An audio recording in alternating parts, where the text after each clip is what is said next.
কাফের মৃত্যুর খবর শুনে ইন্না লিল্লাহ বলা যাবে কি? জাযাকাল্লাহ খাইর। এই বিষয়টি সম্পর্কে আলোচনা করার প্রয়োজন রয়েছে। আর মানুষের ভুল বোঝা যে রয়েছে বা সংশয় রয়েছে তার নিরসনের প্রয়োজন রয়েছে। কারণ কিছু ওলামারা নাজায়েজ ফতোয়া দিয়েছেন, আবার কেউ আজকাল লিখছে জায়েজ। দুই রকমের ফতোয়া কিন্তু আজকাল সোশ্যাল মিডিয়াতে দেখা যাচ্ছে। শুনেছেন না শোনেন নেই?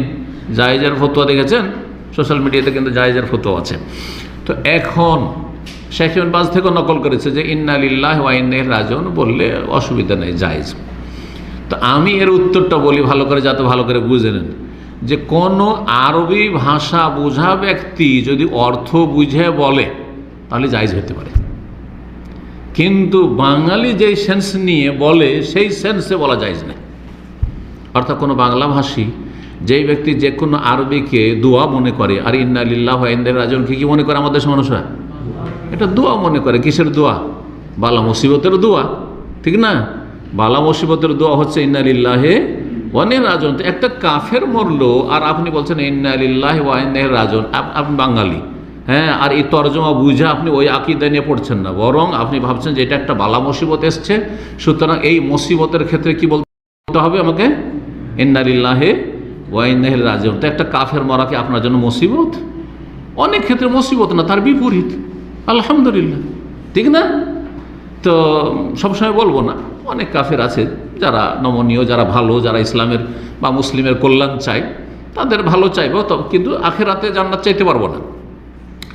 তো অনেক বিদ্বেষী আছে, সুতরাং সে বিদ্বেষী হোক অথবা সাধারণ কোনো কাফের হোক, কোনো কাফের জন্য সেটাকে মুসিবত মনে করা, দুঃখ মনে করা, শোক মনে করা, আর ইন্না লিল্লাহি ওয়া ইন্না ইলাইহি রাজিউন বলা, যেটা বাঙালি ট্রেডিশন, এটা জায়েজ নাই মোটেই। কারণ শোক প্রকাশ করা আর দুঃখ করা আর মুসিবত ভাবা এটা জায়েজ নাই। দুই নম্বর কথা শুনে, গুরুত্বপূর্ণ একটি কথা, যে আচ্ছা ইন্না লিল্লাহি ওয়া ইন্না ইলাইহি রাজিউন এটি ইবাদত না দুনিয়া?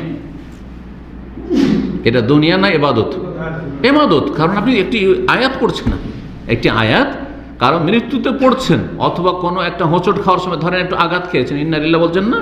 একটা জিনিস হারিয়ে গেল পকেট থেকে, আরে মানি ব্যাগ হারিয়ে গেছে, ইন্না লিল্লাহি ওয়া ইন্না ইলাইহি রাজিউন, এটা ইবাদত না? ইবাদত। ইবাদতের দলিল লাগবে। কি লাগবে? ইবাদত হচ্ছে তৌকিফি। আমরা কায়দা পড়েছি, ইবাদত হচ্ছে তৌকিফি, মানে ইবাদতে আসল হচ্ছে নিষেধ, কিন্তু দলিল দিতে পারলে জায়েজ, দলিল দিতে পারলে জায়েজ। এখন প্রশ্ন হচ্ছে আমার, যে নবী সাল্লাল্লাহু আলাইহি সাল্লামের জীবদ্দশায় তার সামনে অহরহ কাফের মরেছে, মরেছে না মরেনি? মক্কায় কাফের মরেছে, মদিনাতে কাফের মরেছে, মুনাফিক মরেছে। কার জন্য ইন্না লিল্লাহি পড়েছেন? কোনো একজন কাফেরের জন্য। নবী সাল্লাল্লাহু আলাইহি সাল্লাম, আরে অমুক কাফের মারা গেছে, ইন্না লিল্লাহি ওয়া ইন্না ইলাইহি রাজিউন পড়েছেন নাকি? তো নবী সাল্লাল্লাহু আলাইহি ওয়াসাল্লাম পড়লেন না, আর আপনি নবীর উম্মত ফতোয়া দিবেন যে ইন্না লিল্লাহ বলা জায়েজ, এই যুক্তিতে যে ইন্না লিল্লাহি ওয়া ইন্না ইলাইহি রাজিউনের অর্থ তো কোনো দোয়া টোয়া হইল না, সুতরাং জায়েজ। এই সুতরাং জায়েজ করার অধিকার কে দিল আপনাকে? নবীর সুন্নাত দেন তো দেখি। যারা জায়েজ বলছে তারা কি বলছে জানেন? বলছে ইন্না লিল্লাহ, আমরা সকলে আল্লাহ, ওয়া ইন্না ইলাইহি রাজিউন, আর আমরা সকলে আল্লাহর কাছে প্রত্যাবর্তন করে আসবো, ফিরে আসবো। সুতরাং এই কথা তো আসলে বাস্তব, বাস্তব। কাফেরও ফিরে গেছে আল্লাহর কাছে আর সাজা শাস্তি পাবে, আর আমরাও ফিরে যাবো। এই কথা বললাম তো দোষ কি করলাম? দোষ এই করলেন যে এটা নবীর আদর্শ না সাল্লাল্লাহু আলাইহি সাল্লাম।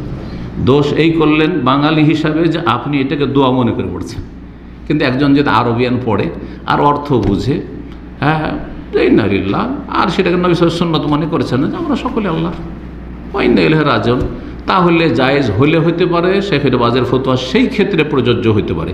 তারপরে বলছি যে নবী সাল্লাল্লাহু আলাইহি ওয়াসাল্লাম থেকে কোনো প্রমাণ নেই, সুতরাং বলা উচিত নয় এরকম ক্ষেত্রে। বরং বলবেন আফদা ইলা মা কাদ্দামা, যা করেছে পেয়ে গেছে। যেমন নবী সাল্লাল্লাহু আলাইহি ওয়াসাল্লাম এটাই শিখিয়েছেন যে যা করেছে পেয়ে গেছে, আফদা ইলা মা কাদ্দাম।